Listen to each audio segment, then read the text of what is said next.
Governor, it's the end of 2023. As you look back hard to at believe. the year, isn't it? Yeah. As you look back, what are some of the accomplishments that you're so proud of? So our state is in the middle of tremendous momentum and progress, and it's so exciting to see the record-breaking, high-paying jobs that are being brought into the state. Yet another year being the first state for business. But I think when I think about Friday, December the 1st, in an enrollment center and watching a number of people, working North Carolinians, get health insurance for the very first time. The fact that we're going to now have 600,000 more working North Carolinians getting the health care that they deserve, I think is one of the most important things that has happened this year and for the years and maybe even decades to come. And I think about the fact that people have been struggling with this for so long, and these are people, our child care workers, the people who stock our grocery shelves, the people who look after our seniors, those hard jobs. Many of the small businesses that hire them can't afford health insurance. The people themselves can't afford health insurance. Now we have finally said yes. Now we finally have said, okay, we'll take that $521 million a month that we've been paying to the federal government to come back to North Carolina to insure our people, to create jobs, to help keep our rural hospitals open. And I think that in North Carolina, it's a very purple state. We have a Republican legislature, a Democratic governor. This is a bipartisan effort. It took too long, but we finally got here. There are 10 other states across this country that still have not expanded Medicaid. And when we can show them that, hey, we had Republican county commissioners who came to the legislature to say, we don't want our rural hospitals to close. We had tough on crime Republican sheriffs come to the legislature and say, hey, our deputies are spending so much time dealing with people with mental illness and substance use disorder, and they're sitting in our jails, and saying to the legislature, you need to pass Medicaid expansion because these people need health care and not handcuffs. Those are the kinds of coalitions that I think can be built in these other states to get more people health care. We still have work to do, particularly in the area of behavioral health, mental health, substance use disorder.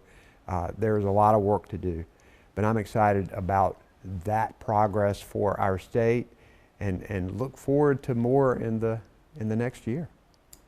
I want to go back to CNBC ranking North Carolina for the second year in a row as the #1 state for business. That hasn't happened since CNBC has been doing this. So talk to me about also the folks coming together from both sides of the aisle when it comes to encouraging businesses and large businesses to come here. I'll first say the credit goes to our hardworking, dedicated, well-trained, diverse workforce that we have in North Carolina.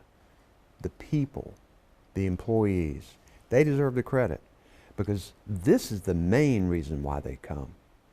Talking to CEOs today, they'll tell you the 3 most important things they're looking for right now are workforce, workforce, and workforce. The people. And particularly now, post-pandemic, when the job market is tighter, they need good people. So I give them credit.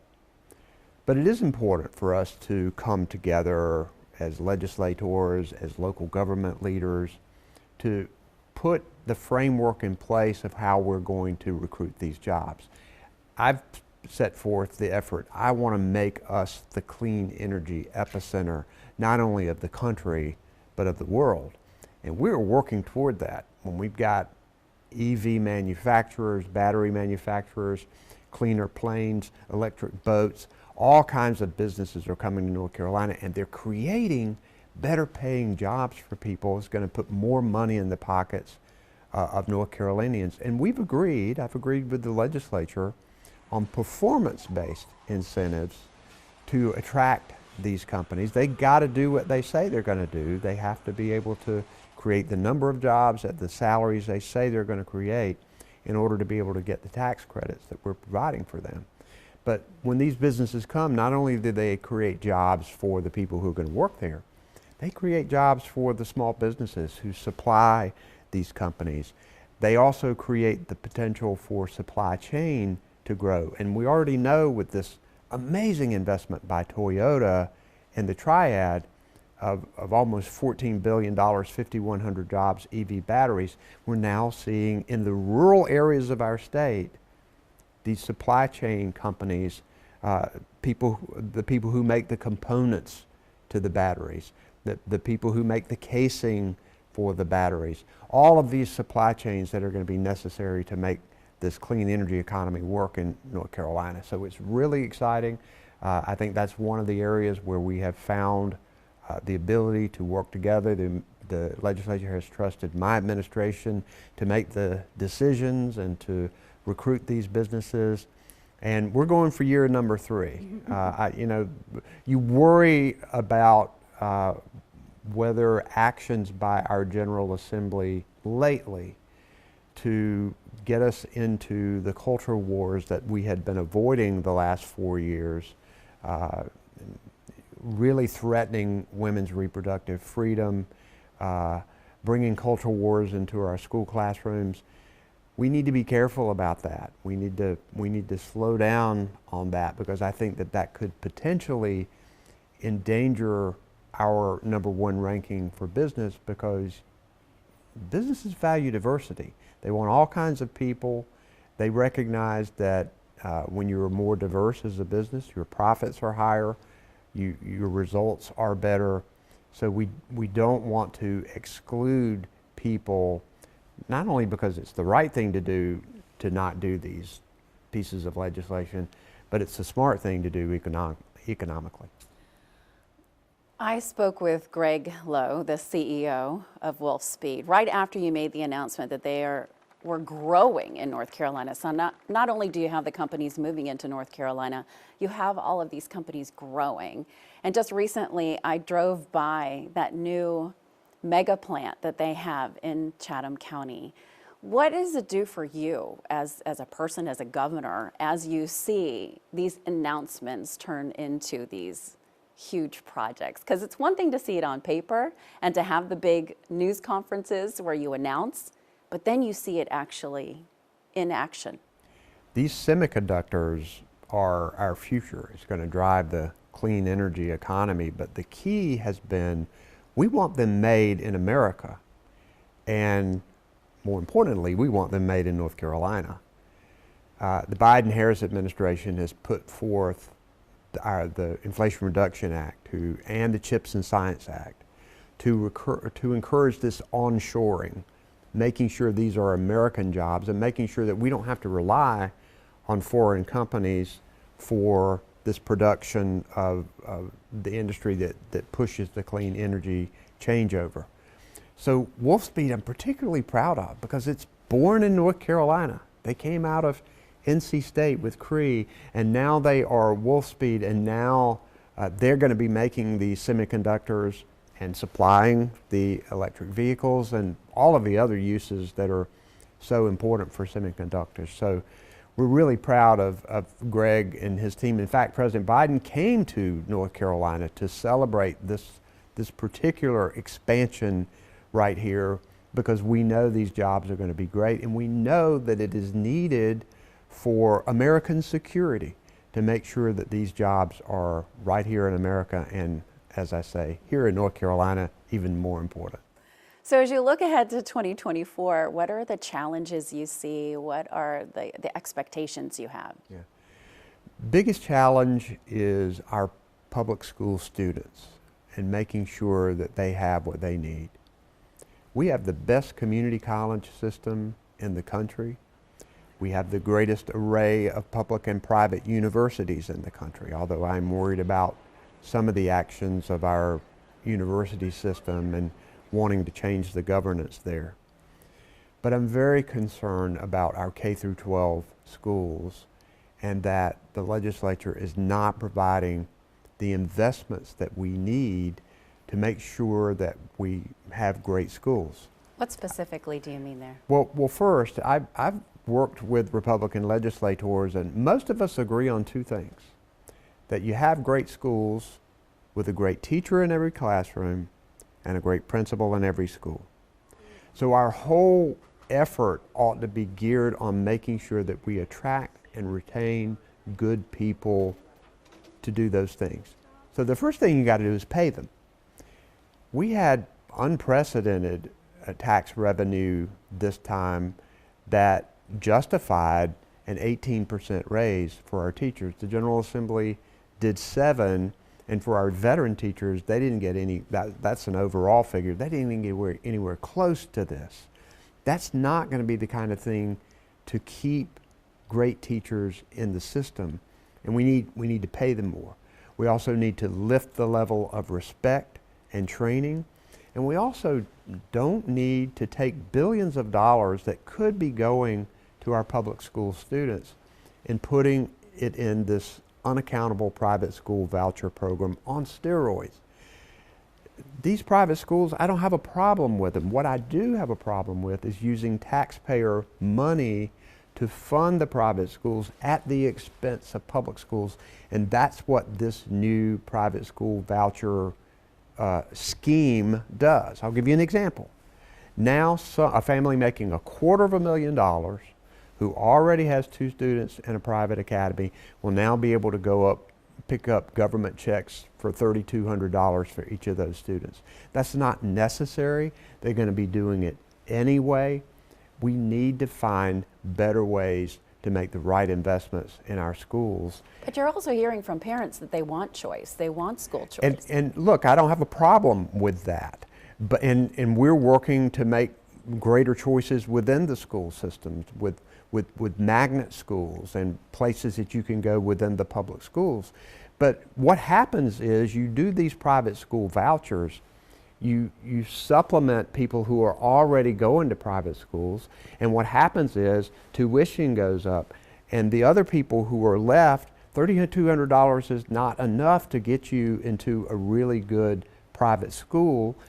The legislature puts all kinds of tests and requirements on the public schools, no accountability for the private schools, so you don't even know for sure what you're getting, and this money is not enough to really get them into the private schools. Study after study shows that you don't get a better education by going to one of these private schools that don't meet academic standards. Of course, in North Carolina, we wouldn't know because there's no accountability for these billions of dollars. So parents need choice. Parents, about more than 80% of them, still have their children in public schools. We need to support our public schools. We need to abide by the Constitution, which requires that we provide a sound basic education to all of our children. And we can, the investments are there. My budget that I sent to the General Assembly had all of the funding that we need in order to be able to do that. And we should, I think most people would rather do that than give tax breaks to the wealthy. And that's the choice that the General Assembly has made the last few years. And that's not what's going to help us long term when we think about the fact that all of these businesses need a well-trained workforce. Investment in education from cradle to career is the way we guarantee that for decades to come. So that's going to be your priority Absolutely. Next year? Yeah, we're going to be continuing to lift up public schools, doing everything that we can to raise awareness of how important this is, getting more of our business community invested in this, because they know, for example, that early childhood education and quality child care is so important, scientifically proving time and again that these children need this early. But hey, parents need to work. They need a place for their children, and these businesses need to hire these parents. So we're going to get businesses more involved in this, and hopefully in the next year build up more support for our public school students, our public schools teachers, to make sure we're making the right investments to give people the very best education they can get. It's going to be your last year. What about you personally? What are you hoping for next year? It has been the greatest honor of my life to serve as governor of this state where I was born, that I will love to the day I die, and I have cherished every single day and enjoyed something about every single day. Because what a great attitude that is. well, I can see positive things happening. Yeah, there are challenges. Oh my goodness, there have been so many challenges in these 7 years, but I see the progress and the difference that we've made. So I'm looking forward to the next more than a year that I have. I'm going to value every single day. What's next for me, I do not know. I really, honestly don't know at this point. But I think that as governor, you got to continue to lead. I'm going to continue to recruit these businesses. We're going to continue to fight for clean air and water. We're going to continue to fight for women's reproductive freedom. I'm excited about the next year and look forward to tackling it. What do you wake up every morning thinking, this is what I have to do today? Well, first I spend some time in the evening thinking about the next day and looking at the schedule and what I have going on. And so by the morning, I'm ready to go. And one of the things I found out, I get some of my best work done earlier in the morning, which is a shift in my earlier life where I got my best work done late at night. Now, getting up very early and tackling things and getting ready for the day. And, I will often talk to 3, 4, 5 groups, have a lot of meetings. So I want to make sure that what I'm saying is the most effective way that I can put it and making sure I get my points across. So it's exciting to do that. I get to meet so many different kinds of North Carolinians. When we were pushing this Medicaid expansion, we went all over the state and we heard from people, from child care workers who had lost a colleague because they were using home remedies to treat high blood pressure and died with a stroke because they didn't have preventive health insurance. And getting to meet people and saying this is a problem, and then tackling the problem with Medicaid expansion, talking to teachers in schools and sitting on the floor of these classrooms and hearing the new way that we are teaching reading, the science of reading, going back, bringing in some of the phonics that I got when I was a kid, that becoming more effective for literacy, and doing things using the federal money that I've been able to have, that I have the ability to invest that in the way that I see fit, helping those kinds of things. It's been an amazing opportunity to serve as governor and to get to do some things that are important in people's lives. I also wanted to ask you about family. I mean, you live in this house. It's beautiful. Tell me about you personally over these past 7 years as governor. Tell me about your family life and how that has changed, and how are you still able to be a dad and a husband and lead the state? Well, I have the most supportive family that I could possibly have. My wife, Kristen, is a smart lawyer, a child advocate. She's been a volunteer guardian ad litem. She loves the arts. She's been to every single county in the state. She's been on her 100 county tour and has been very supportive. We each do our separate things. We do some things together, but I think we're more effective when she's doing her things out there and I'm doing mine. And so that's been very positive. And hey, these are nice digs. This has been an amazing place to live, and we very much enjoyed it. All 3 of our daughters are adults. They're all doing well and living their own life, and they take the good and the bad, with both of their parents being in the public eye, but they're their own people, and they're doing really well, and I'm excited for the things that they're doing right now. Are the holidays a time for you all to for be sure. out of the limelight and spend together as a family? We will spend time together and look forward to it. We have some traditions that we like to keep. There's very specific things that our daughters want Kristen to fix. Nothing for me because I'm not the cook, but she's a great cook, and so we're looking forward to that time together. Okay, thank you, Governor. Thank you.